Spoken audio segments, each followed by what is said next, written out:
I am very grateful to have the opportunity to speak in this debate, and I would like to thank Keith Brown and the Scottish Government for bringing this motion to Parliament, which allows each of us the opportunity to show our thanks and support for the valued contribution that our armed forces and veterans community makes to Scotland.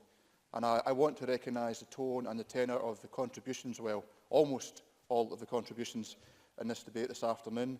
In particular, I was struck by something that Daniel Johnson said. He spoke of 30 or 40 years ago, there would be a time where perhaps every family across Scotland and the UK would have a member who had either was serving in the forces or had served, and in a way that would, the power that had potentially for knitting communities together.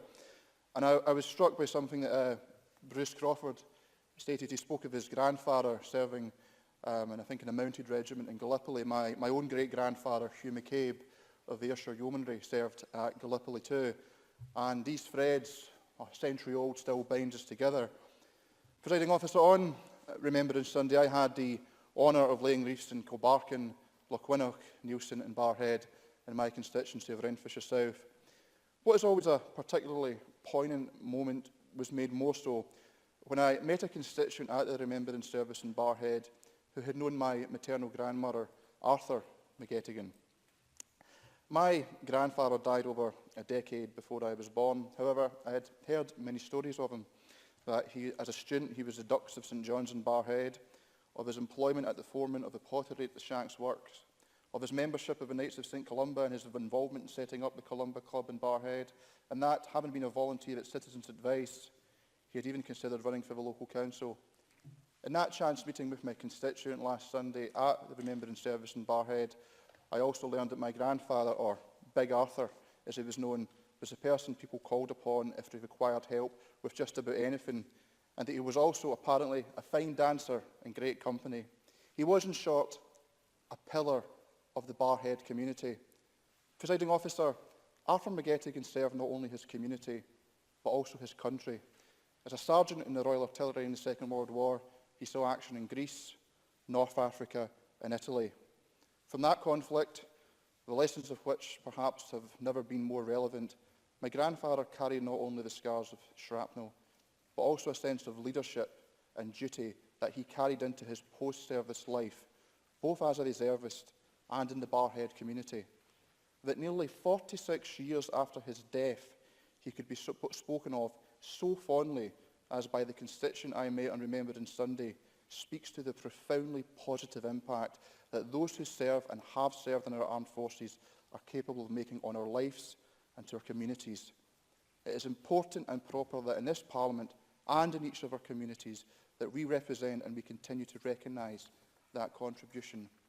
Such an opportunity was afforded to me earlier this year when I attended the Renfrewshire Provost Awards. It was there that the 102nd Field Squadron 71st Engineer Regiment of the Army Reserve, based in Paisley, were awarded the Freedom of Renfrewshire. As well as recently serving in Iraq, Afghanistan and South Sudan, the squadron has helped with floods in Renfrewshire and across the UK, as well as supporting local charities and family days.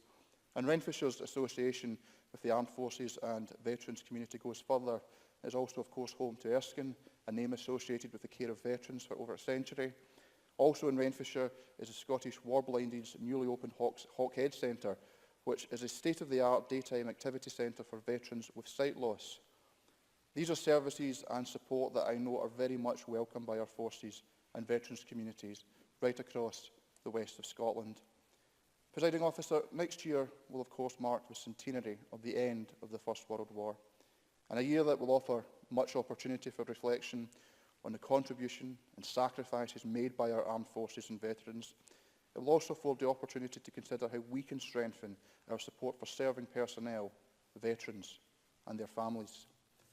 In this regard, it is timely that next year will also mark 10 years since the creation of the Scottish Veterans Fund.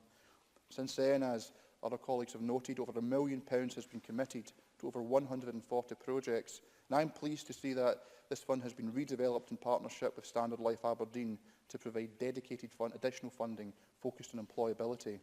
This will complement the Scottish Government's continuing work on employability, such as the Veterans Employability Strategic Group and the Capitalising on Military Talent Toolkit, which supports employers in understanding the skills veterans have to offer.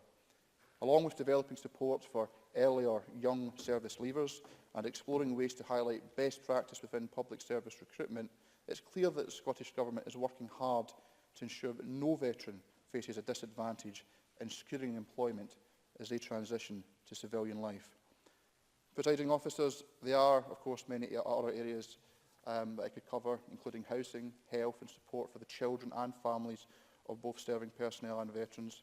However, in coming to a close, I would like to recognise the amendment in the name of Maurice Corrie. Our third sector indeed makes an invaluable contribution to the care and welfare of our veterans and forces community. Equally, however, and I'm sure Maurice Corrie and members would agree, veterans and our forces community make an invaluable contribution also to both the running of veterans charities and the wider third sector. Presiding officer, it is an honour to represent the forces and veterans community of Renfrewshire South in our Scottish Parliament.